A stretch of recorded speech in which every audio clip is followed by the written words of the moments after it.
just because of parking reasons, I'm in the S2000 today, so it's going to sound and look different. Happening now, the Biden administration ramps up deportations of Haitian migrants at the southern border. The U.S. diplomat calls it inhumane and quits in protest.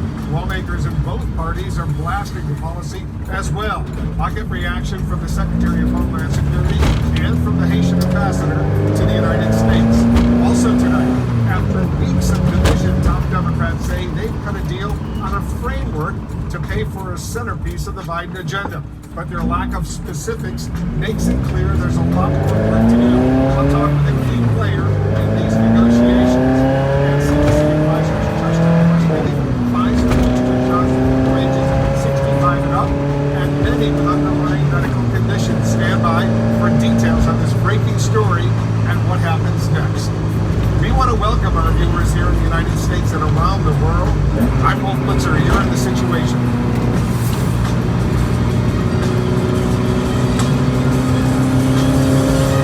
We begin with the migrant crisis at the southern border and the growing criticism of the Biden administration's policies. Senior Rosa Flores is in Del Rio, Texas, where thousands of migrants have been camped out. Rosa, first of all, what are you seeing on the ground tonight?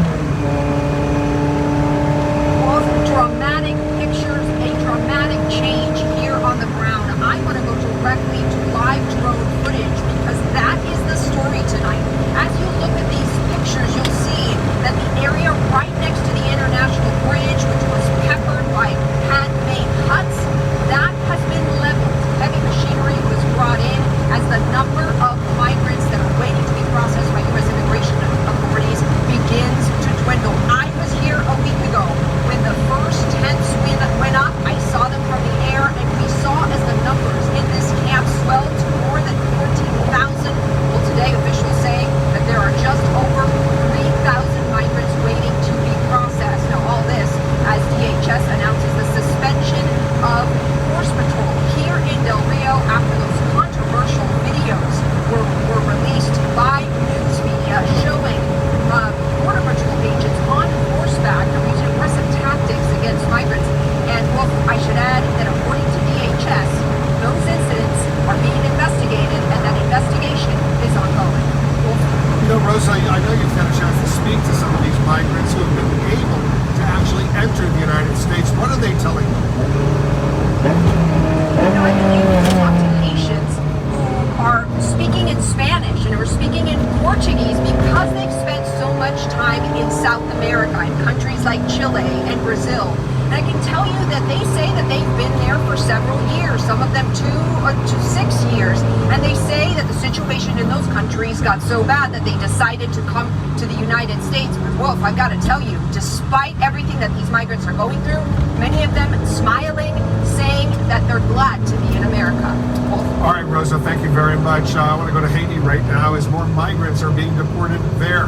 CNN's Melissa Bell is in Port-au-Prince for us. Melissa, you've been at the airport where these migrants are arriving. They're coming in. What are you hearing? What are you hearing them tell you?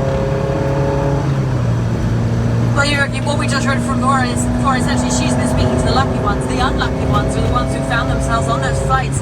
Many of them didn't even know where they were headed until they got on those flights. And as they arrived, heartbreaking stories of many years spent in other countries trying to earn a living, trying to make ends meet, trying to raise their families. As Laura just said, many of them no longer really Haitian. Some of the many hundreds of children who've been flown back these last few days, in fact, bearing other nationalities, those are the countries to which their parents had fled. So for these Haitians who'd left a country many years ago that was already facing grinding poverty, political corruption, gang violence, they're coming back to a country many years later where in fact things have gotten worse. The IOM has told us that the figures tonight stand at nearly 1,500 Haitians returned these last few days. They're trying to help Haitian authorities ramp up those efforts. 4 flights arrived in Haiti, 2 in Port-au-Prince today, 2 in Cap-Haïtien in the north of the country. The IOM expects that there will be more flights, a greater number of flights each day. So far from backing down from this controversial policy described as inhumane by the resigning U.S. Special Envoy to Haiti, by possibly illegal by the head of the UN Refugee Agency, far from backing down, the Biden administration appears to be ramping things up, Wolf. All right, Melissa, thank you very much. We'll get back to you. Let's discuss what's going on with the U.S. Homeland Security Secretary, Alejandro Mayorkas. Mr. Secretary, thank you so much for joining us. I know you got a lot going on right now. What's the situation right now? I understand the Department of Homeland Security says 1,400 Haitians have been deported. How many have actually been released here into the United States? Wolf, we have indeed removed approximately 1,400 people from the Del Rio sector. We accumulate our statistics on a monthly basis, and of course we'll publish those as well. The individuals whom we release and place into immigration enforcement proceedings are those, for example, with acute medical conditions, specific vulnerabilities, or if our operational capacity so dictates. It's very important, Wolf, to underscore the fact that this is not a matter of immigration policy, but rather this is a matter of public health policy. We are applying the law pursuant to an order that the Centers for Disease Control issued in light of the fact that this country and the world is in the midst of a pandemic.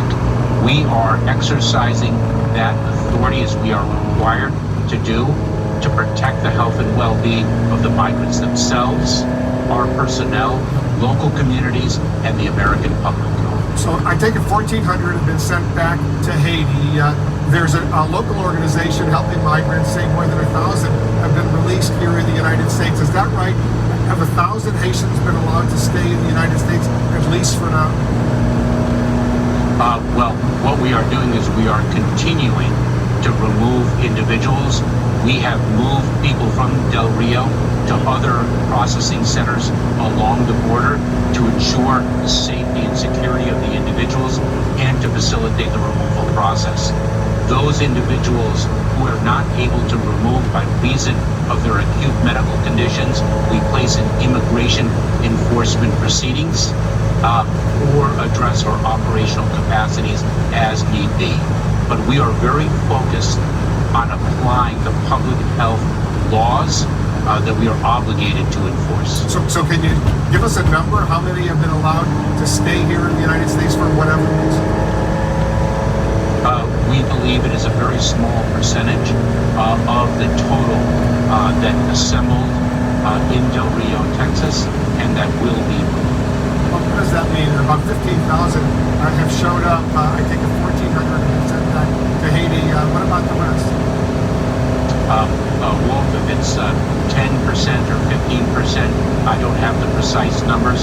I assure you it's a minority of the individuals for the reasons that I have articulated, and they are placed in immigration enforcement proceedings where they are able, where they appear before a judge, and if in fact they make a valid claim to remain in the United States, then of course we honor that, and if not, they are removed as well.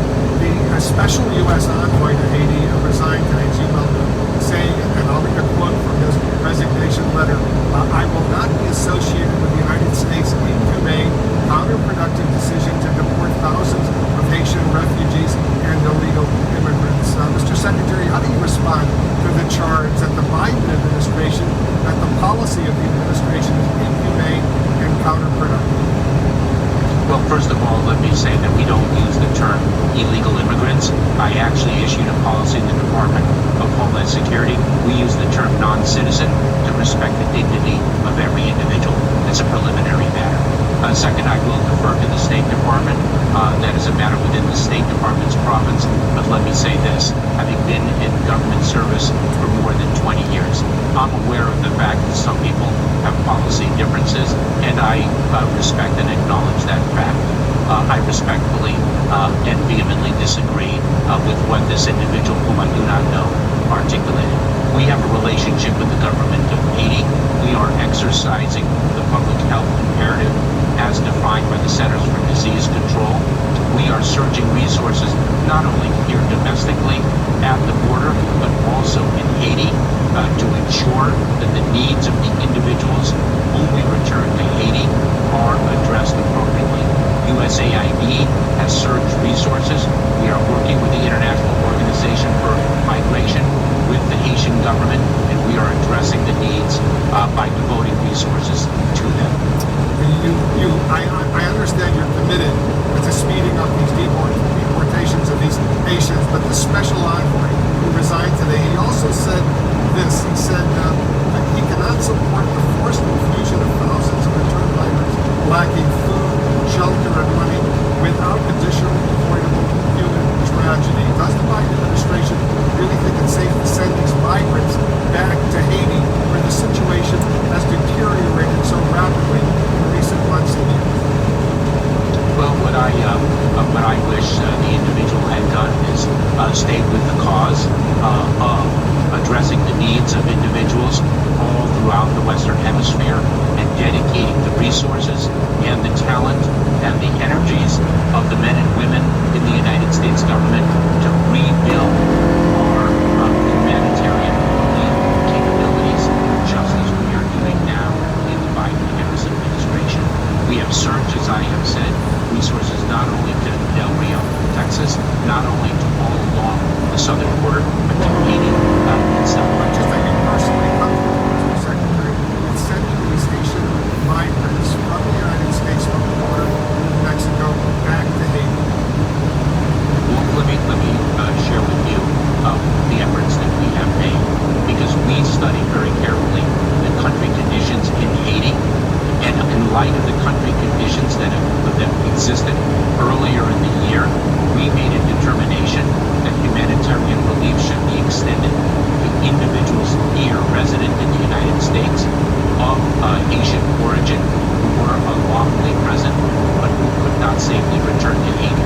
And we issued the lawful order temporary protected status, which provided relief to those individuals who were resident in the United States prior to July 29th of this year. And that is very important. That is a very important date, because smuggling organizations are deceiving vulnerable individuals south of our border and trying to coax them, exploiting them to take the perilous journey, which will not work. We have since July 29th studied the conditions in Haiti and determined that we can, in fact, safely and humanely return individuals to that country, working with the Haitian government and devoting the resources that I referred to earlier. There are many countries, not only in our hemisphere, but in the world, that don't enjoy the conditions of the United States of America that we have rebuilt in this country. We are mindful of that. But we made a determination based upon our study that we could do what we were doing in exercising the public health imperatives that I have spoken. Mr. Secretary, I know you got to run, but we're grateful to you for the time. We'll continue this conversation for sure down the road. Thanks so much for joining us. Thank you so much, Walt. All right, let's get our reaction right now. The Haitian ambassador of the United States is joining us, Bochi Anwar. Mr. Ambassador, thank you so much for joining us. Let me get the reaction to what we just heard from Secretary Mayorkas. What's your reaction? You know, I respectfully understand as I said before, this is the United States. They are buying their laws, and we do have to respect that. But the only thing we are asking is to respect the dignity of any person, regardless where you're from. But that's the most important issue, the dignity and the rights. I believe in every society, someone has a due process, and those are values that are being championed by the United States for years. So that's what we're going to expect from the United States. Now, well, I asked the question then, do you think the U.S. is treating these Haitian migrants along the border with dignity and respect? And I asked the question because the U.S. Special Envoy to Haiti, a person you know, has now resigned, citing what he called deeply flawed and inhumane U.S. policy toward these Haitian migrants. First of all, do you agree with his characterization? I think I understand the situation of Ambassador Foot. I will leave it to them because this is a investigation. But the only thing I said that what really occurred on the border was unacceptable. It was not wicked. But I welcome the decision, the swift decision of the U.S. administration correct that, but I heard that those horses are not meant to be used there. So I think we need to understand there have been some very swift decisions, and unfortunately, those images will be there for some time to come. So we do the U.S. authorities will continue to work on that and make sure that the treatment reserved to migrants will be more sure. As you know, the Biden administration is ramping up these deportation flights to Haiti. But Haiti, as you know better than I do, is still reeling from the earthquake, presidential assassination, the pandemic, and much, much more. Is the special envoy, the U.S. special envoy, right that Haiti right now simply can't handle these return migrants? Yeah, because the situation is really dire.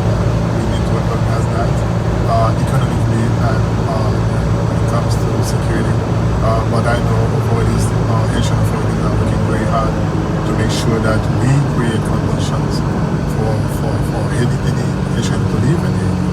But the most important thing is those people, what they are seeking for a better life or opportunities. But this is probably will be the moment for the United States to reassess our bilateral relations, to see how they can help to have more foreign and direct investment and to create more jobs and more wealth. Those people will have jobs, and probably they will be less interested to risk their life through those very perilous trips. But we do hope that this situation, everybody, Haiti and the United States, will get a lesson from that. So bottom line, Mr. Ambassador, what's your message to President Biden right now amid this crisis? Look Haiti differently. Stop looking at Haiti on a humanitarian lens. I believe that there is no nation that can be developed without humanitarian assistance. Let us reassess our bilateral cooperation. Let us make it something different by helping us resolve the security situation, by strengthening our national police and make sure that we have a stable condition where we can attract foreign and direct investment and create more jobs, and people will get jobs and they will stay at their own country. But as long as there are any opportunity, people will always want to leave their own country and to seek for better life. So that's my message for me to the U.S. administration. Ambassador Bochia Mon, thank you so much for joining us. Good luck to you. Good luck to thank you so very much for having me. Appreciate it. Just ahead, congressional Democratic leaders are now touting what they call a framework to pay for President Biden's $3.5 trillion spending plan, but no details. We'll have the latest on the president's agenda, which clearly right now remains impaired. Does this sound familiar? You've got one device that lets you catch the game live, another that lets you stream your favorite shows, you're watching your sports highlights on your phone, and you've got your neighbor's best friends logged in for the good stuff. There's a simpler way to get all the entertainment you love without the hassle, and a great way to finally get your TV together. It's called DirecTV Stream, and it brings your live TV and on-demand favorites together like never before. So you can watch your favorite sports, movies, and shows all in one place. That means no more juggling remotes, and no need to buy another device ever again. And the best part, there's no annual contract. So get rid of the clutter and the confusion, and get your TV together with DirecTV Stream. You can learn more at directtv.com. That's directtv.com. Compatible device required. Content varies by package. This podcast is supported by First Republic Bank. First Republic has made it their mission to understand their clients' needs and provide them with an unparalleled level of service. With their relationship-based approach to banking, First Republic provides tailored solutions to individuals and businesses with their financial needs at any stage of life. Whether it's opening a savings account, buying your first home, or starting a family, First Republic's commitment to personal service is designed to change the way that you feel about banking. See how putting clients first always comes first at First Republic Bank. Visit firstrepublic.com today to learn more. That's firstrepublic.com, member FDIC, equal housing lender. Congressional Democratic leaders are trying to present a united and optimistic front, but as of tonight, divisions inside the party have President Biden's ambitious spending plan in peril. Our congressional correspondent Ryan Nobles is joining us now from Capitol Hill. Ryan, Democratic leaders are touting what they call a framework to pay for President Biden's $3.5 trillion budget package. But tonight, are there any details to back it up? And will there actually be a vote on Monday as scheduled with a separate $1.2 trillion infrastructure bill? To answer your first question, Wolf, there are not very many details, and not just for those of us covering this story, but for those legislators that actually have to vote on this piece of legislation. The Senate Majority Leader Chuck Schumer announcing that there had been a framework just to pay for this bill. He said a menu of options that he and the Tax Writing Committee chairs had agreed upon. Now, many of the rank and file members, including even some of the chairs of the requisite committees, didn't even know the specifics behind this, and it just shows how complicated this process is. As both leaders in the House and Senate trying to move through these two big, massive pieces of legislation that are really central to the Biden agenda. And while there is a lot of angst among Democrats that they can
Bernie Sanders, Joe Manchin, and of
president, the president and our country need it, so we're going to get it done. All right, Congressman, we'll see what happens. Thanks so much for joining us, Josh Gottheimer of New Jersey. There's more breaking news we're following here in the Situation Room. The FBI has just issued an arrest warrant for Brian Laundrie in connection to the homicide of his fiancée, Gabby Petito. We have a live update on the manhunt. That's coming up next. We're following breaking news in the case of fiancé in connection with the death, which has been ruled a homicide. See this latest